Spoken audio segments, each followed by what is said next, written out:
Bueno, buenos días o tardes a todos. No sé en qué momento me están escuchando, pero no importa.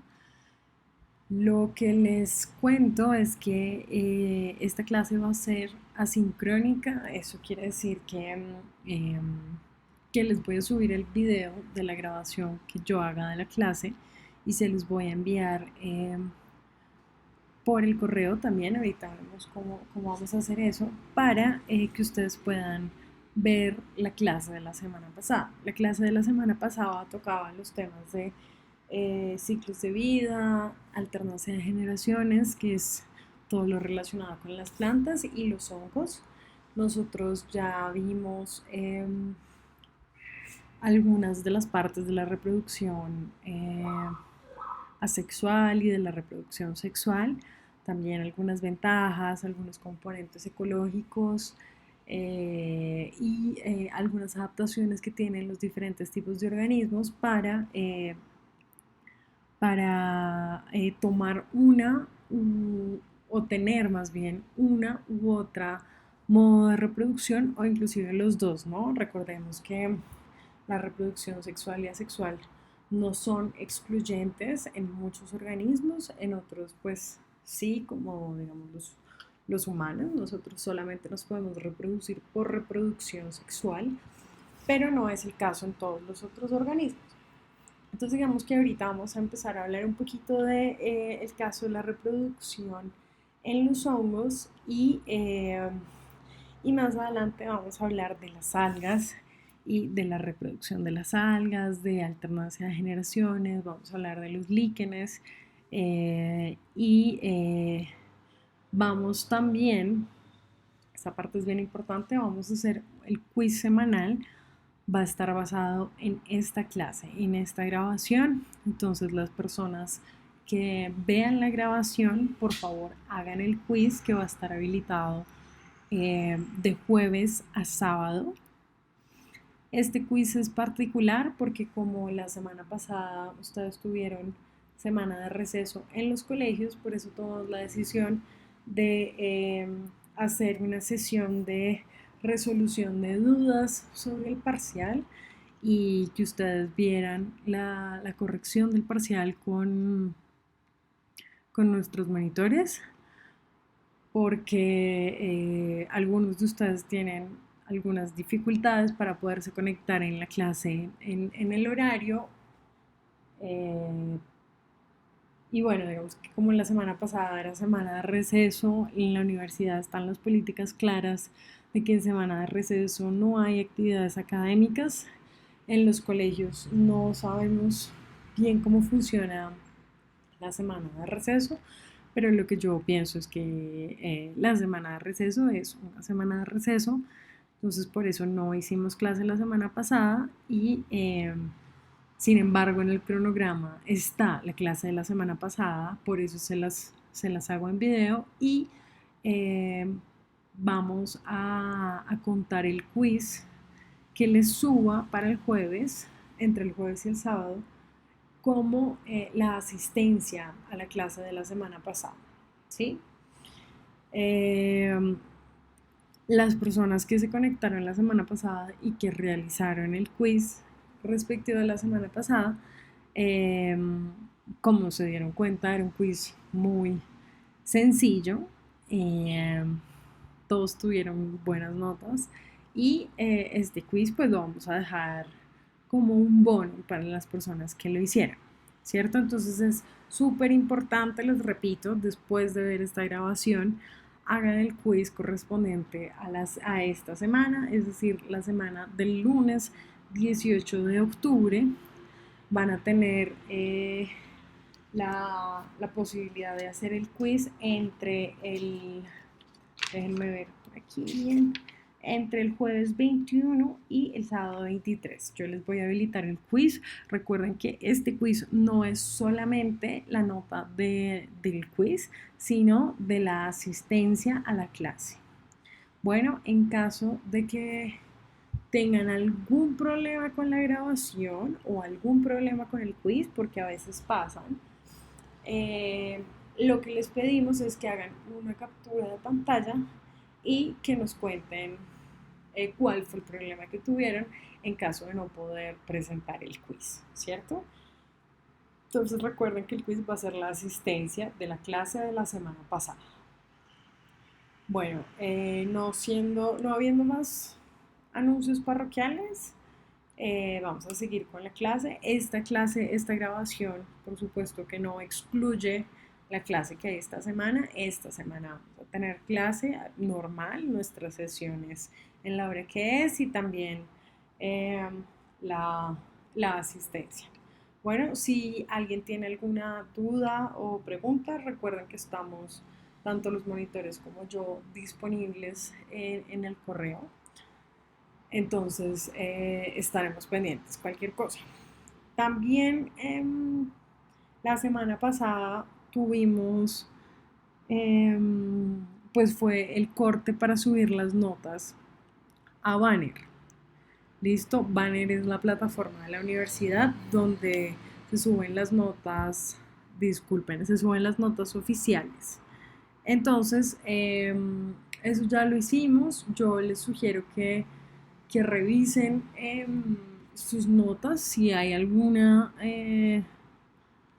como alguna incongruencia con alguien. Es importante que lo hagan notar y que me manden un correo porque esos errores, si ustedes no están pendientes de eso, a mí se me pueden pasar y es grave ya cuando metemos las notas al sistema porque pues ahí implica que es más, digamos, trabajoso tener que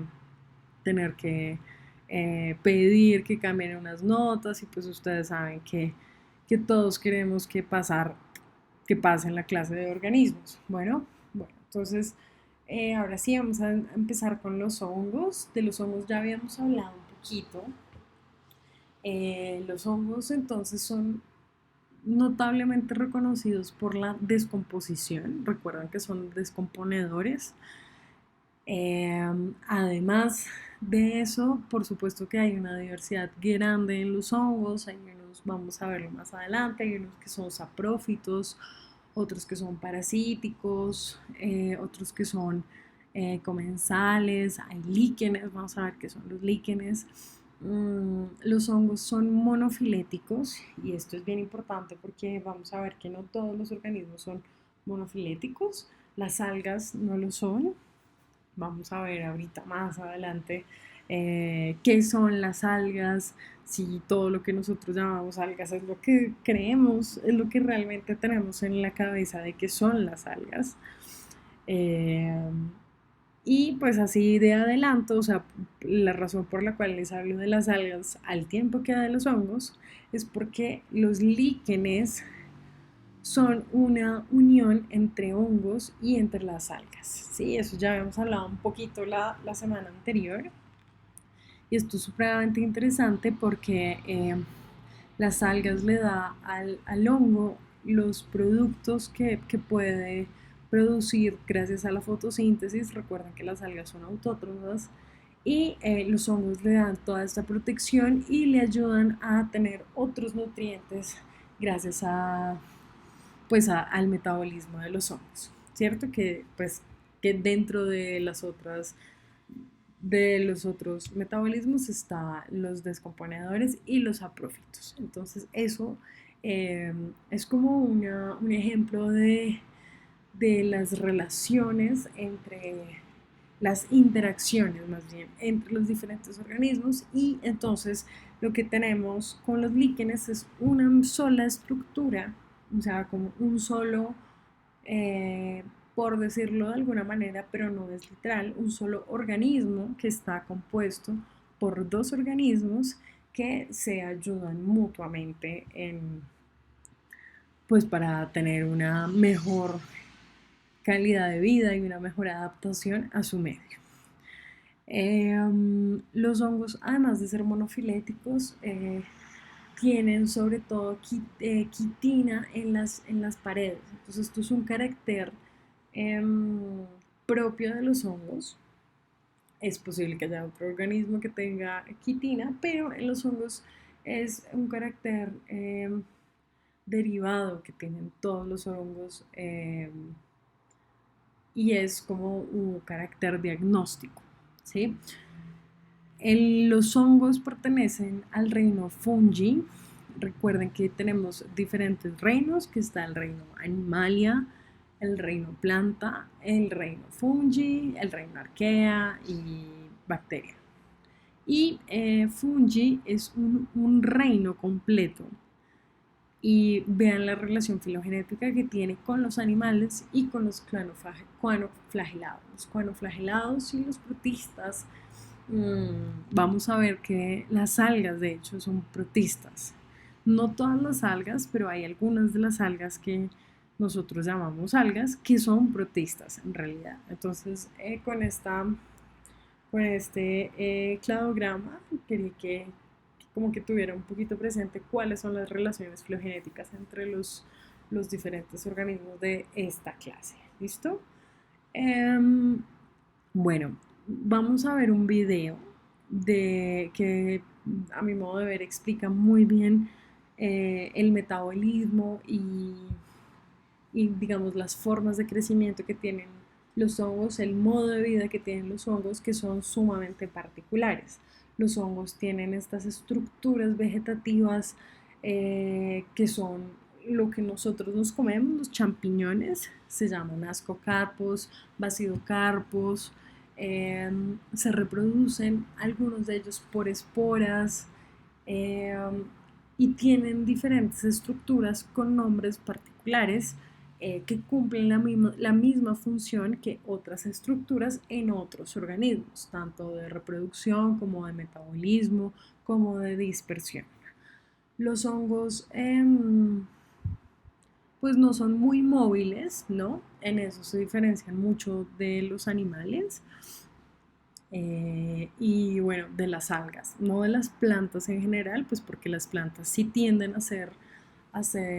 no, las plantas son sésiles sobre todo, pero las algas pues se mueven un poquito, ¿no? Hay algunas que son flotadoras, que están flotando en la superficie marina, entonces se pueden mover un poquito más, pero no por sus propios medios, sino por las corrientes marinas, ¿cierto?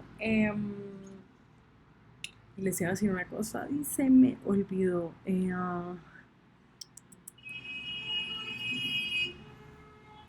Bueno, entonces vamos a ver el video a continuación y ya seguimos hablando de los hongos. Bueno, entonces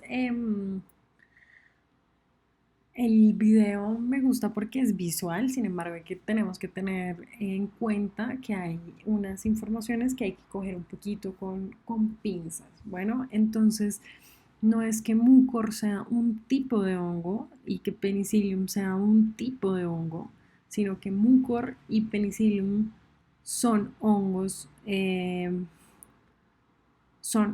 ¿sí? No son tipos de hongos. Hay unos que sí, los mucorales, por ejemplo, son un grupo de hongos que tienen como unas características y por eso se agrupan, pero tanto penicillium como mucor son hongos que son filamentosos. Entonces, filamentosos quiere decir que tienen estas estructuras de las hifas, ¿sí? Estas estructuras en hilos, por eso se llaman filamentosos, y vamos a ver que hay hifas que son positivas, se describen positivas y otras que son negativas. Y digamos que la denominación ahí no importa tanto, sino es el hecho de que tenemos dos estructuras que son diferentes y que van a producir, digamos, esporas diferentes y que las hifas van a poder entrar en contacto y también reproducirse. Bueno, y de lo que veníamos hablando al principio, los hongos son bastante diversos. Dentro de los hongos están los mohos, eh, como esta estructura que es como medio aterciopelada cuando la comida se está dañando. Eh, Ahora que sabemos que los hongos son descomponedores, no nos sorprende que, que sean, que aparezcan en la comida con frecuencia porque están justamente degradando la materia que ya se está descomponiendo, ¿cierto? Entonces empiezan a reciclar los nutrientes y la materia orgánica que, pues, que les queda, que pueden utilizar.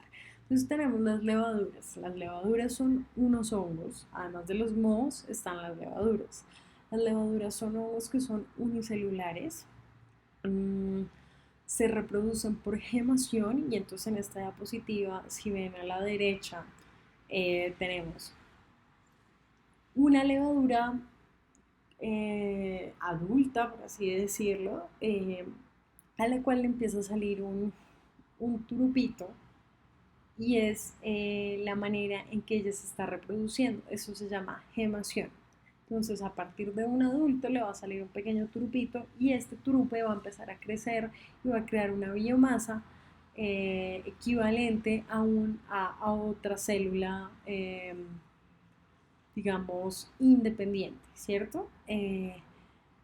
Las levaduras tienen una función bastante importante para nosotros como humanos.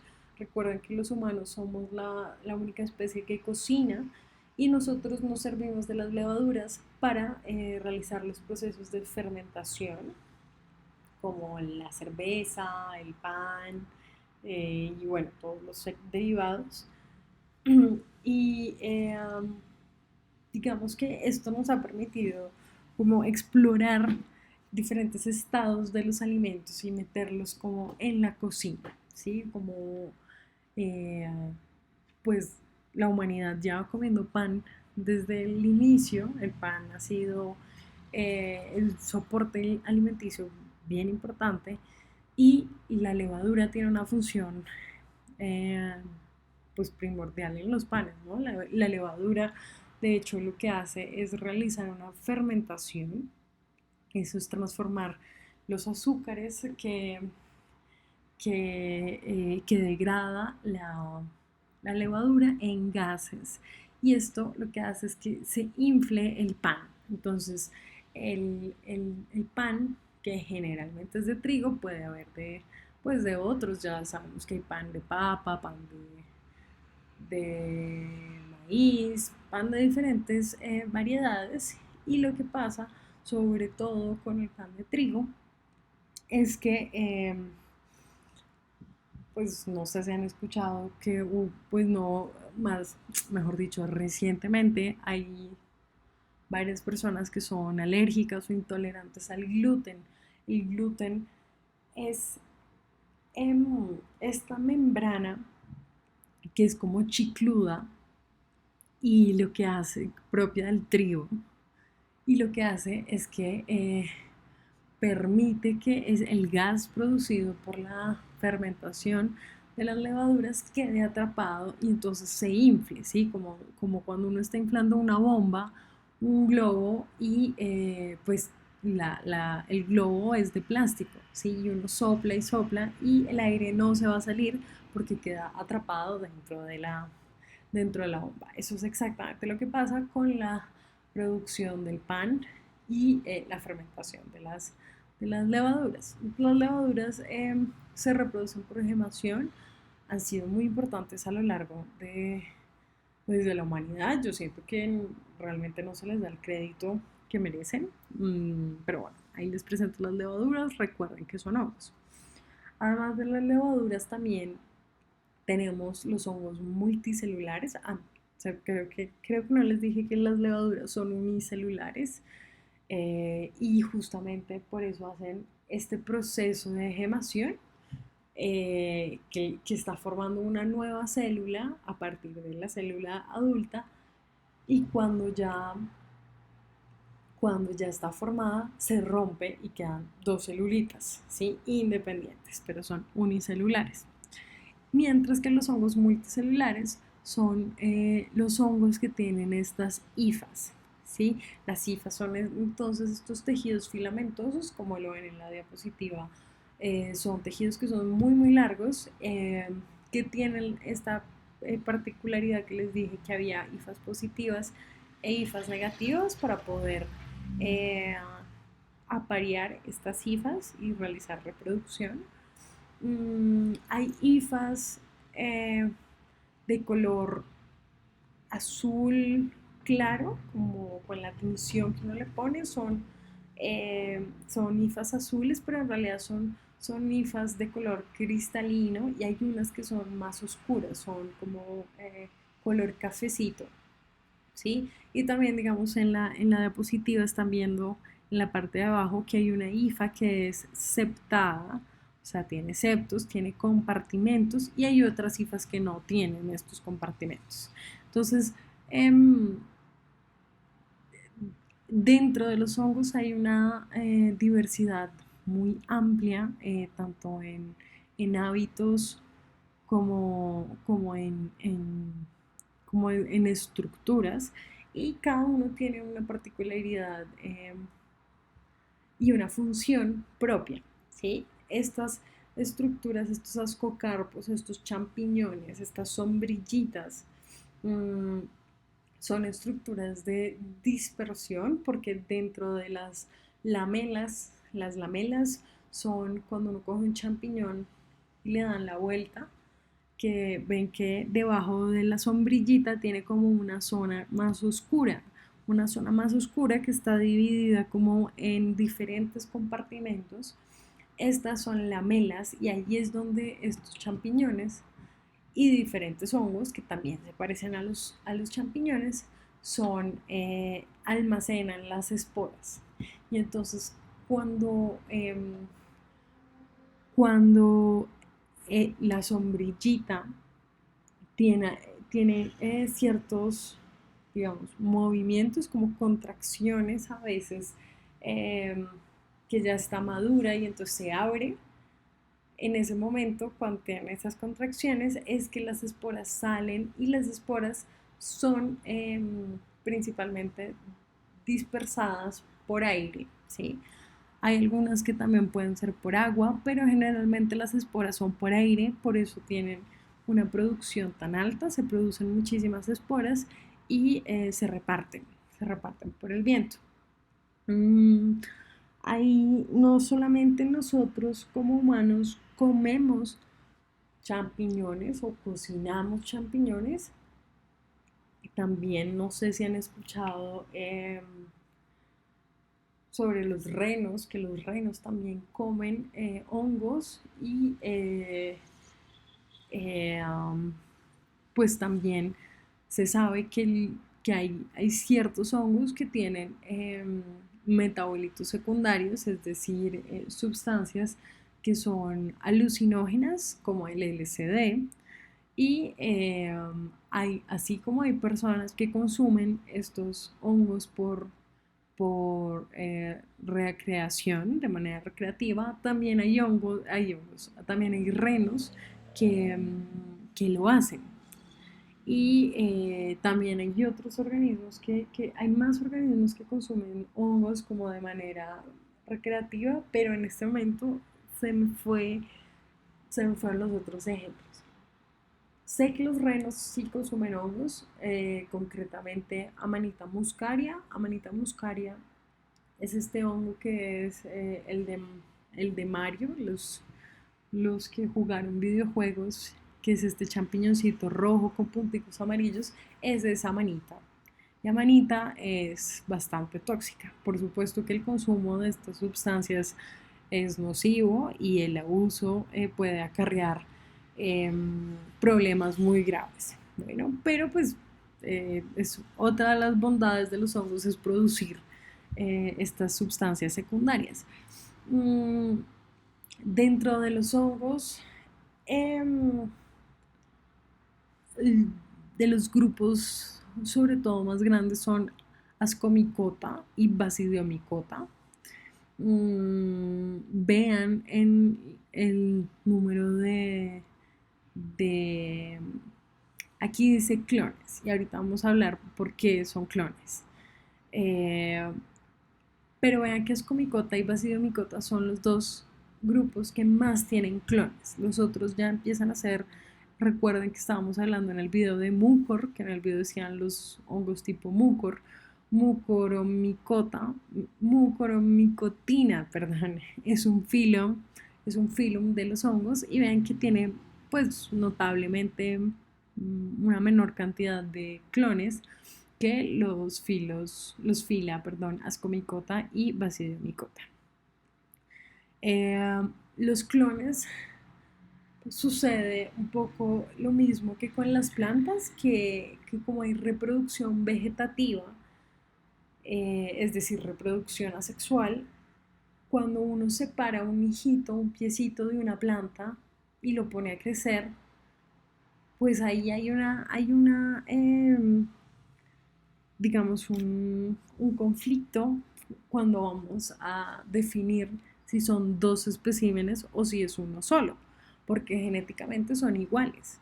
Y si son iguales, son clones, ¿sí? Entonces, en los hongos, esto, digamos que los micólogos, que son las personas que estudian los hongos, tienen esto bien presente y, y se habla de los hongos de los clones. Los hongos, además de ser supremamente abundantes, están en todos los ecosistemas.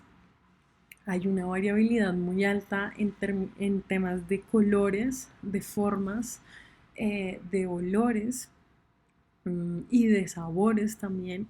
Hay unos hongos que son bioluminiscentes, o sea que emiten luz cuando es de noche. Entonces los hongos son unos organismos supremamente extraños, eh, son muy abundantes. Hay estudios que dicen que no se conoce ni siquiera el 10% de los hongos, que se conoce aproximadamente el 5% según los cálculos que hacen. Entonces queda mucho por trabajar en, en el ámbito de los hongos. Las personas interesadas en trabajar con hongos en la universidad, hay un laboratorio que estudia hongos. Hongos es una clase del segundo semestre o del tercer semestre de microbiología. Entonces es un grupo bastante único, que bueno, hay personas que las disfrutan mucho, no son mi grupo favorito justamente por toda esta complejidad que tienen, pero pues tenemos que reconocer que son supremamente pues importantes y que tienen unas habilidades que no tienen todos los otros organismos, ¿no? Mm, Otra particularidad de los hongos es que tienen algunos tienen un nombre en la fase sexual del hongo y otro nombre en la fase asexual, aunque sea el mismo organismo. Entonces ahí se empieza a complicar todo. ¿Y esto por qué sucede? Porque en algunas ocasiones las personas que describieron y descubrieron un hongo, pues lo descubrieron en un estadio, ¿sí? Cuando nosotros hablamos de las esporas, son, vamos a verlo más adelante, pero tienen una cantidad de cromosomas determinados, que es la mitad de la estructura que es vegetativa, y que esta estructura vegetativa tiene el doble de cromosomas. Entonces, teniendo esta discrepancia tan grande como el número de los cromosomas, eh, en muchas ocasiones se creyó que había un estadio de un hongo que correspondía a un hongo determinado y el otro estadio del hongo correspondía a otro estadio, a otro hongo determinado. Y entonces ahí tenemos dos nombres y se nos empieza a complicar la historia porque realmente es el mismo. Más adelante vamos a ver los ciclos de vida. Pero bueno, eso se los cuento para que vean que estudiar los hongos no es tan sencillo. A mí me costó personalmente bastante, pero bueno, finalmente son un grupo maravilloso que tiene unas funcionalidades y unos servicios ecosistémicos muy importantes. ¿Listo? Bueno, entonces los hongos sobre todo se alimentan por absorción. Absolutamente nadie ha visto un hongo con una boca que le metió un mordisco a un pedazo de carne. No, pero ellos lo que sí hacen es secretar enzimas y nosotros ya sabemos que las enzimas son proteínas que tienen una función. Entonces estas enzimas lo que hacen es ayudar a degradar la materia que a ellos les sirve y absorberla, poderla absorber. ¿Cómo se dice? No por osmosis, porque osmosis estamos hablando puntualmente de agua, sino la absorción, digamos, por eh, la pared celular, ¿sí? Como la manera eh, de ingerir estas sustancias es por medio de la absorción de toda la barrera que tiene este hongo con el medio, ¿no? Una de las limitantes de que sea una nutrición por absorción es el tamaño, ¿cierto? No hay hongos que sean de tamaño gigante, pues gigante, gigante, digamos del tamaño de un elefante. Hay hongos que, como vimos, las hifas son micelios y pueden ser micelios muy, muy, muy largos. Eh, pero aunque sean micelios muy largos, los hongos, digamos que la estructura de base en ese caso son los hilos o las hifas que se comunican las unas con las otras y forman eh, como esta malla de conexión entre hifas, ¿sí? Eh, y esto en parte es debido digamos, a la limitante que tienen para absorber los nutrientes, que pues justamente es por absorción, y encima no se mueven porque son sésiles. Entonces el tamaño está determinado también por estas limitantes que tienen los hongos. Bueno, entonces, como les había dicho, hay algunos hongos que son saprófitos. Los saprófitos son estos honguitos que degradan la materia en descomposición. Es común que encontremos honguitos como champiñones de como esta imagen que está en la parte superior izquierda de la diapositiva en los bosques de pino, porque pues hay unos que tienen como este hábito de ser compañeros de los pinos y, y pues normalmente cuando vienen las lluvias es cuando vemos que empiezan a aflorar todos estos hongos y empiezan a descomponer la materia que está a su alcance. Los hongos son importantes porque degradan la lignina. La lignina es la, eh, como los ladrillos, más bien el cemento que compone los ejes de los árboles, ¿sí? Hagan de cuenta que un árbol, un tronco, está compuesto por muchos ductos que van hacia arriba y esos ductos son materia muerta, pero que son importantísimos para el soporte. Eso es la lignina. De eso está compuesto cada uno de esos tubitos que van para arriba.